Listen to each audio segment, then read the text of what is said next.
ముస్లిం సోదరులకు రంజాన్ పండుగ శుభాకాంక్షలు తెలియజేసిన పల్నాడు జిల్లా SP Shri B Krishnarao IPS. Ramzan పర్వదినం సందర్భంగా పల్నాడు జిల్లా ముస్లిం సోదరీమణులకు జిల్లా ఎస్పీ గారు శుభాకాంక్షలు తెలియజేశారు. ఈ సందర్భంగా ఎస్పీ గారు మాట్లాడుతూ, ఎంతో పవిత్రమైన రంజాన్ మాసం అంతా నియమనిష్టలతో, కఠోరమైన ఉపవాసాలతో, దైవ ప్రార్థనలతో గడిపి పేదవారికి సాయం చేస్తూ భక్తి శ్రద్ధలతో జరుపుకుంటున్నారన్నారు.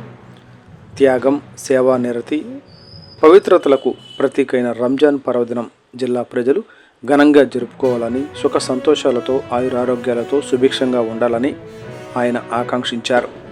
దైవ చింతన, భక్తి శ్రద్ధలతో కఠిన ఉపవాస దీక్షలు ఆచరిస్తూ ముస్లిం సోదరులు అల్లాను కొలవడం ఆదర్శప్రాయమని తెలిపారు.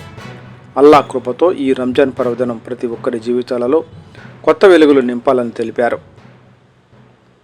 రంజాన్ ఈద్ ఉల్ ఫితర్ సందర్భంగా ఈద్గాల వద్ద ప్రత్యేక ప్రార్థనలు చేయడానికి భారీ సంఖ్యలో ముస్లిం సోదరులు మసీదులకు రానున్న నేపథ్యంలో పోలీసు సిబ్బంది అందరూ అప్రమత్తంగా ఉంటూ బందోబస్తు విధులు నిర్వహించాలని, వాహనాల రాకపోకలకు ఇబ్బందులు తలెత్తకుండా ప్రణాళికాబద్ధంగా ట్రాఫిక్ క్రమబద్ధీకరణ చర్యలు చేపట్టాలని జిల్లా ఎస్పీ గారు పోలీసు అధికారులను ఆదేశించారు.